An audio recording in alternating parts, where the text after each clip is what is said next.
Dalam dunia telekomunikasi, setiap informasi yang kita kirim dan terima bergerak dalam bentuk sinyal. Namun, perjalanan sinyal ini tidak selalu mulus. Sepanjang jalannya ada berbagai tantangan seperti redaman yang melemahkan sinyal dan derau yang mengganggu kualitasnya. Semua ini adalah bagian dari dunia yang kompleks di balik setiap pesan yang kita kirim.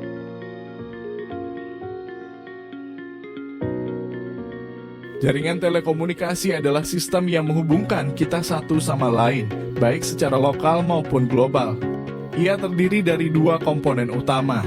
Jaringan akses yang menghubungkan pengguna individu ke jaringan yang lebih besar dan jaringan inti yang memfasilitasi aliran informasi antar titik-titik utama di seluruh dunia.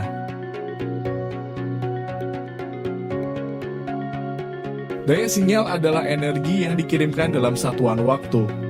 Karena angka yang digunakan saat besar atau kecil, kita sering mengonversinya ke dalam satuan desibel seperti dBW atau dBm. Dengan menggunakan logaritma, kita dapat memahami perubahan daya secara lebih sederhana dan lebih mudah dikelola. Sebuah rumus sederhana.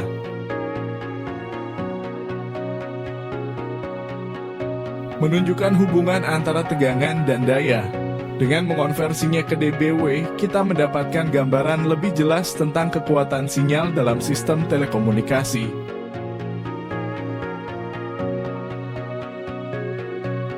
Setiap sinyal yang bergerak melalui kabel atau udara akan mengalami redaman, yaitu penurunan kekuatan seiring jaraknya. Hal ini terjadi karena sebagian energi sinyal hilang selama perjalanan. Di sisi lain, derau adalah gangguan yang mengacaukan kualitas sinyal, membuat pesan yang dikirimkan lebih sulit dipahami. Semakin jauh perjalanan sinyal, semakin besar pengaruh redaman dan derau terhadap kualitas komunikasi.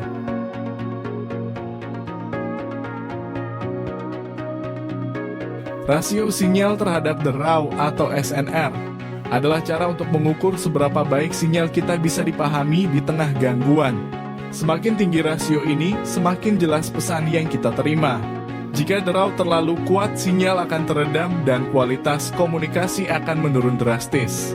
Dengan memanipulasi SNR melalui amplifikasi sinyal atau pengurangan derau, kita bisa memperbaiki kualitas transmisi data. Kinerja jaringan tidak hanya bergantung pada kecepatan data, tetapi juga pada parameter lainnya seperti delay atau waktu tunda dan kualitas layanan atau cost.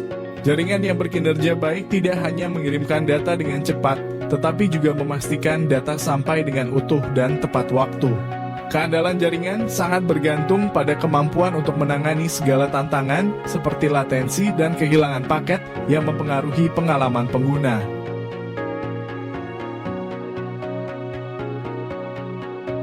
Telekomunikasi lebih dari sekadar teknologi atau perangkat keras. Ia adalah jantung dari dunia yang saling terhubung ini. Setiap sinyal yang kita kirimkan adalah bentuk dari kepercayaan bahwa pesan kita akan sampai dengan jelas, bahwa informasi yang kita butuhkan akan diterima dengan tepat waktu, dan bahwa dunia ini, meski terbentang luas, tetap dapat saling berbicara. Namun, perjalanan setiap pesan tidak selalu mudah. Ia melalui perjalanan panjang penuh dengan gangguan dan rintangan. Setiap sinyal harus melewati tantangan seperti redaman yang mengurangi kekuatannya dan derau yang mengaburkan maknanya. Dengan memahami bagaimana sinyal bekerja, bagaimana redaman memengaruhi transmisi, dan bagaimana derau dapat mengubah kualitas komunikasi, kita belajar bahwa telekomunikasi bukan hanya tentang mengirimkan informasi. Ini adalah seni untuk menjaga pesan tetap utuh, untuk memastikan bahwa meskipun ada halangan, pesan itu tetap sampai dengan jelas. Inilah yang memungkinkan dunia bergerak maju dari percakapan sehari-hari hingga komunikasi yang membangun kemajuan, inovasi, dan hubungan antar negara. Saat kita semakin bergantung pada teknologi, kita semakin menyadari bahwa komunikasi yang efektif dan andal adalah kunci bagi kelancaran dunia modern. Tanpa komunikasi yang jelas, dunia kita akan terpecah, informasi menjadi kabur, dan hubungan yang terjalin bisa terputus. Di dunia yang penuh tantangan ini, telekomunikasi adalah penghubung yang memungkinkan kita tetap bersama, berbagi pengetahuan, dan mengatasi tantangan bersama-sama.